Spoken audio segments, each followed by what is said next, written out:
A free spirit. That's how the mother of 27-year-old Diamond Powell describes her daughter, who was killed on the 4th of July.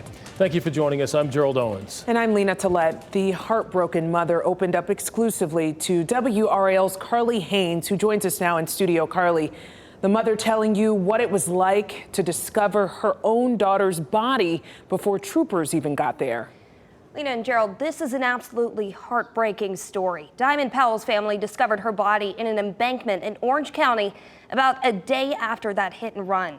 Law enforcement says Powell was walking away from an earlier crash when she was hit by a passing vehicle. Troopers are still trying to find that suspect. Powell's mother says they're living in a nightmare. She's the life of the party. That's just who she is. Tracy Green is telling us about her daughter, Diamond Powell. That's her smile. Family says Powell was a bright light who had just started a new job last week. Diamond was so many people shared her. At 27 years old, Powell's life ended. Her 8-year-old daughter left without her last living parent. North Carolina State Highway Patrol says Powell drove into a construction message board on I-40 near exit 268 in Orange County early on July 4th. Her wrecked car was discovered there, but she wasn't. I started calling, and it was still saying she was not available. Her phone's not available, and that's not like her. And I knew something was wrong. Powell was missing. Law enforcement searched the crash site and told Green they thought she was no longer in the area.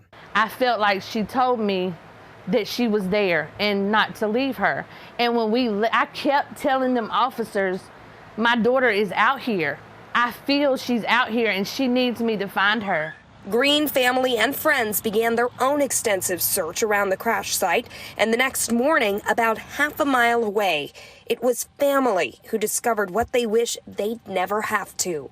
And I watched them zip my baby up after she laid on a hill. Nobody helped her. Powell's body left in an embankment. Troopers later said they believed Powell had been hit and killed by a passing vehicle after walking from the initial wreck. This person hit my daughter and left her laying there. And who knows how long she lay there. Green tells us that law enforcement thinks it was an 18-wheeler. Now Green's healing and funeral planning put on pause as police continue their investigation. I can't even have closure because somebody hit her and we have no idea who it is.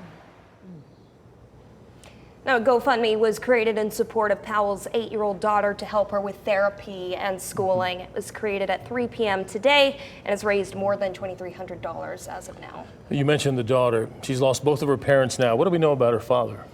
Well, according to the GoFundMe, we know that the father was a victim of gun violence in 2022, so now we have a lot of family members and community stepping up to care for that child. Just such tragedy for that little girl, for that family. Devastating. Carly, thank you. Thank you, Carly.